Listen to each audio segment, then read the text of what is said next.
Dear students, semester 3-র প্রথম video নিয়ে এসেছি তোমাদের জন্য। তোমরা একটু দেখে নাও সেমিস্টার 3 কি আছে। বিষয়গুলো আমাদের ইউনিট 1-এ আছে introduction to metaphysics, Indian and western, তার অধিবিদ্যা, ভারতীয় এবং পাশ্চাত্য। এখানে 20 নম্বর আসবে তোমাদের, 40-এর মধ্যে 20 নম্বর এখান থেকে থাকবে, 20 মার্কস। এরপরে আমরা প্রথমে ওয়েস্টার্ন মেটাফিজিক্সে যাব, অর্থাৎ পাশ্চাত্য অধিবিদ্যায় যাব। প্রথমেই আছে আমাদের সাবস্টেন্স দ্রব্য সম্পর্কিত মতবাদ। এখানে কোন কোন দার্শনিকের মতবাদ আমাদের পড়তে হবে? বুদ্ধিবাদী দার্শনিক ডেকার্ট, স্পিনোজা এবং লাইবনিজের মত আমাদের পড়তে হবে। আমরা ডেকার্টের অর্থাৎ ডেসকার্টেস বা ডেকার্টের মত দিয়ে আমরা শুরু করছি। ডেকার্টের মতে দ্রব্য হলো অপরিবর্তনীয়, অর্থাৎ দ্রব্য কোনো চেঞ্জ হয় না, অপরিবর্তনীয় আধার স্বরূপ। আধার মানে কি? আধার মানে হচ্ছে পাত্র। দ্রব্য হলো অপরিবর্তনীয় আধার স্বরূপ। কিসের পাত্র? এই পাত্রে কি থাকে? গুণ থাকে, কর্ম থাকে। গুণ কর্ম যেখানে থাকে আশ্রয় রূপে বা যে আধারে থাকে, যে আশ্রয় থাকে, তাকেই বলা হয় দ্রব্য। গুণ ও কর্মটা হচ্ছে পরিবর্তনশীল,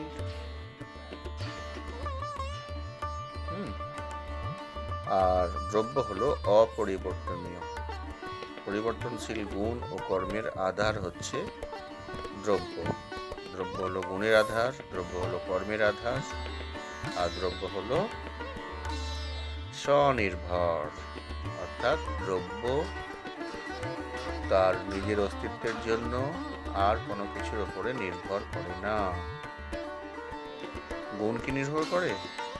গুণ কি স্বনির্ভর? না, গুণ দ্রব্যের উপর নির্ভর করে। গুণ তো হাওয়াতে ভেসে বেড়াতে পারবে না। যেমন ধরো গোলাপ ফুল, তার যে রং, এটা হলো গুণ। তো রংটা তো হাওয়ায় থাকবে না, ফুলটাকে আশ্রয় করেই আছে। ফুলটা হলো দ্রব্য। এখানে কর্মের গুণ ও কর্মের আধার, কর্মটাও সেই রূপ। তাহলে গুণ আর কর্ম এটা কিন্তু স্বনির্ভর নয়, আমি যেটা বলতে চাইছি। গুণ ও কর্ম স্বনির্ভর নয়, স্বনির্ভর হচ্ছে দ্রব্য। ডেকার্টের মতে দ্রব্য হলো স্বনির্ভর, দ্রব্য হলো অপরিবর্তনীয়, পরিবর্তনশীল গুণ ও কর্মের আধার। দ্রব্য হলো গুণ ও কর্মের আধার আর স্বনির্ভর। এরপরে আমরা দেখব যে ডেকার্টের মতে দ্রব্য কয় প্রকার। ডেকার্ট 2 প্রকার দ্রব্য স্বীকার করেছে নিরপেক্ষ, অর্থাৎ এরা হচ্ছে স্বাধীন, কোনো কিছুর উপর নির্ভর করে না। আর এটা হচ্ছে সাপেক্ষ, অর্থাৎ কোনো কিছুর উপর নির্ভর করে বা নির্ভরশীল। কি কি দেখি? নিরপেক্ষ দ্রব্য হচ্ছে ঈশ্বর, ডেকার্টের মতে গড। আর সাপেক্ষ দ্রব্য হচ্ছে আত্মা বা মন, মাইন্ড। আর জড় দ্রব্য হচ্ছে ম্যাটার। ডেকার্টের মতে দ্রব্য 2 প্রকার, নিরপেক্ষ সাপেক্ষ দ্রব্য এটা বলতে পারি, অথবা আমরা বলতে পারি ডেকার্টের মতে দ্রব্য 3 প্রকার: ঈশ্বর, আত্মা বা মন এবং জড়দ্রব্য। এর মধ্যে ঈশ্বর হচ্ছে নিরপেক্ষ, আত্মা বা মন এবং জড়দ্রব্য হচ্ছে সাপেক্ষ। ক্লিয়ার? এই ডেকার্টকে দ্বৈতবাদী দার্শনিক বলা হয়, ডুয়ালিস্ট। কেন বলা হয়? না, মন ও জড়দ্রব্য দুটি কিন্তু স্বতন্ত্র দ্রব্য, দুটো কিন্তু আলাদা। আমরা জানি মনের ধর্ম হচ্ছে চেতনা, কনসাসনেস, আর জড়দ্রব্যের ধর্ম হচ্ছে বিস্তৃতি, অর্থাৎ এই দুটো আলাদা এক্সটেনশন। জিনিস, তাই তো। যেমন জড়দ্রব্য, তার বিস্তৃতি আছে, চেতনা নেই। মনের আবার চেতনা আছে কিন্তু বিস্তৃতি নেই।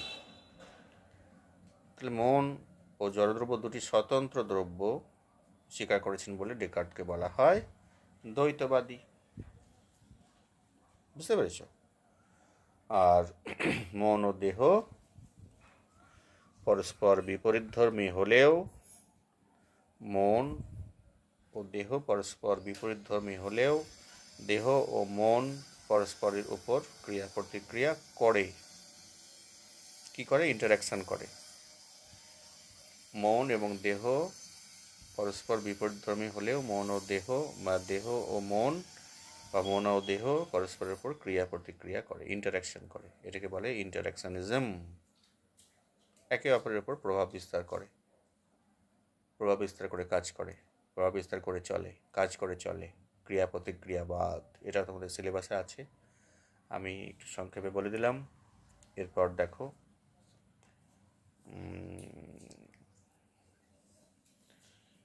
তাহলে গুণ কর্ম এগুলো হচ্ছে আকস্মিক গুণ। কিসের গুণ? দ্রব্যের আকস্মিক গুণ বা প্রত্যংশ, রূপান্তর বা বিকার। এই যে গুণ আর কর্ম বললাম না, এগুলো হচ্ছে সবই দ্রব্যের গুণ। কি গুণ? ডেকার্টের মতে আকস্মিক গুণ। প্রত্যংশ, রূপান্তর বা বিকার ইংরেজিতে বলছে মুডস। হ্যাঁ, সাপেক্ষ দ্রব্যের রূপান্তর আছে, মন বা জড়দ্রব্য, ওগুলো এই দুটো হচ্ছে সাপেক্ষ দ্রব্য। আমি আগে দেখালাম তোমাদের, এই যে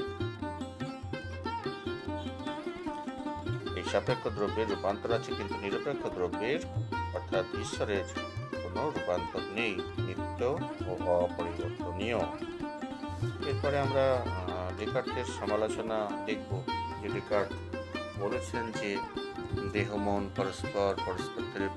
পরস্পর একে অপরের প্রতি ক্রিয়া প্রতিক্রিয়া করে, কিন্তু তার সঠিক ব্যাখ্যা তিনি দিতে পারেননি। বুঝতে পেরেছ?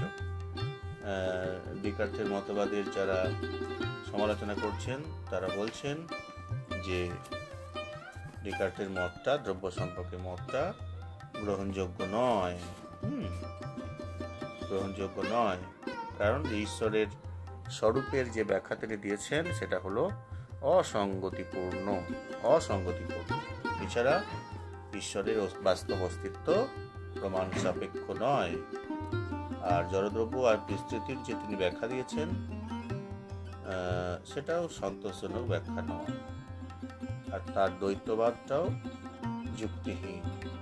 দ্রব্য আর গুণের যে সম্বন্ধ সেটা কিন্তু স্পষ্ট নয়। এরকম কিছু অভিযোগ ডেকার্টের দ্রব্য সম্পর্কিত মতবাদের বিরুদ্ধে করা হয়। এরপরে আমরা দেখব স্পিনোজার দ্রব্য।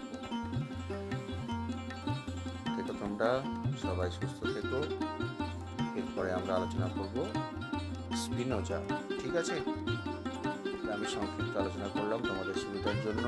তোমরা বই লিখে নিও, বইতে বিস্তারিত আলোচনা আছে। তোমাদের সুবিধার্থে আমি সংক্ষেপে আলোচনা করলাম। ভালো থেকো, ধন্যবাদ।